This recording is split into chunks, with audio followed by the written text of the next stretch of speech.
Hi, welcome back to Faith and Conviction, and I'm your host, Ray Harris. Want to welcome you to this week's Torah portion, and we are in Deuteronomy once again, and this time it's Torah portion 48:4-8, and the name of it is Shof'tim, and that means judges. So again, we're in the book of Deuteronomy, known in Hebrew as Devarim, which translates over into words. So we're in passage chapter 16, verse 18 through chapter 21, verse 9. Our key word this week is found as the first Hebrew word in Deuteronomy 16, verse 18. And it's connected to the Hebrew word H8199.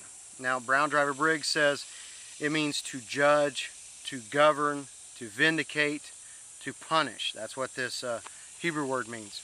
Now, Eastward, with the King James Concordance, has this word in the Hebrew over 200 times. And it's translated both in a noun and in a verb form. So you can have judge or judges or judgment, and that's your noun.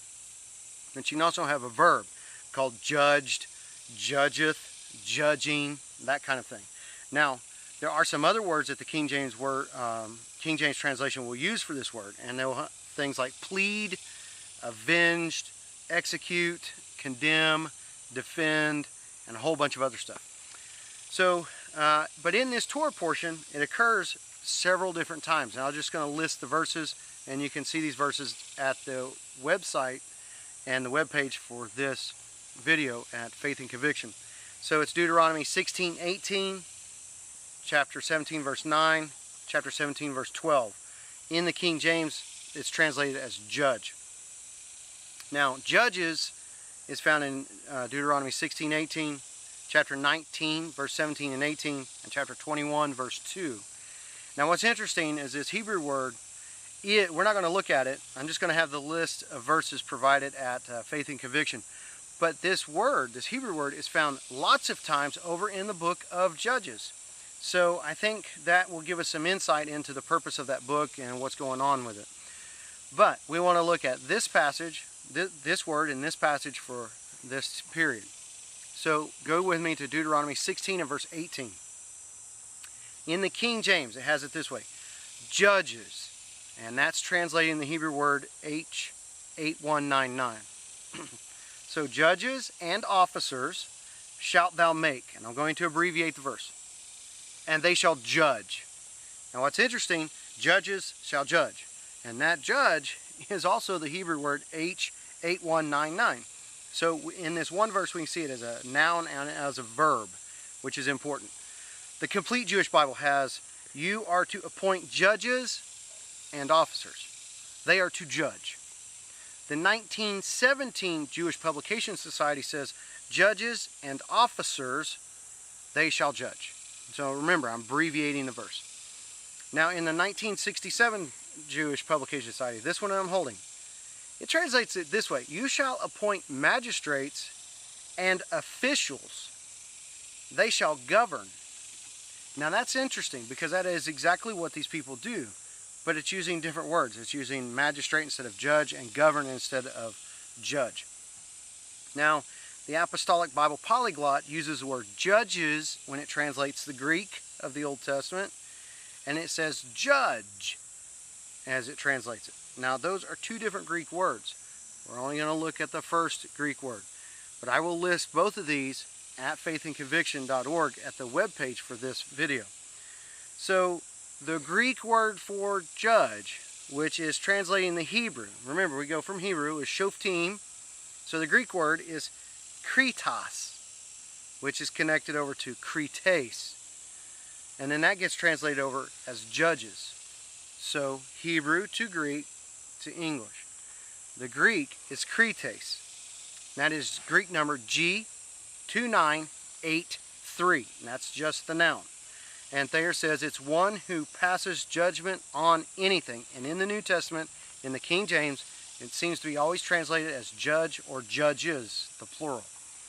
So, look at Matthew chapter 5, verse 25. This is a teaching from Jesus. Agree with thine adversary quickly, whiles thou art in the way with him, lest at any time the adversary deliver deliver thee to the judge, which is Greek number 2983, which is the same Greek word that's used back in Deuteronomy 16:18 in the Greek.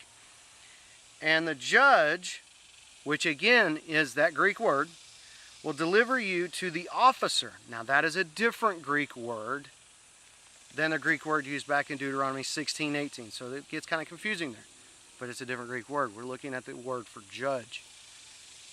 And thou be cast into prison.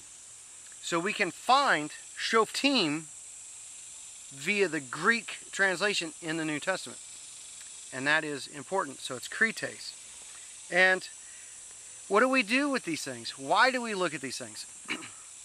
It's important to see that Jesus, while he's sitting here and he's teaching all of these things, yes, it's argued that he could know Greek, he probably spoke Aramaic, but brothers and sisters, the Bible that was available to him are two different types of Bibles. The Greek translation of the Hebrew and the Hebrew.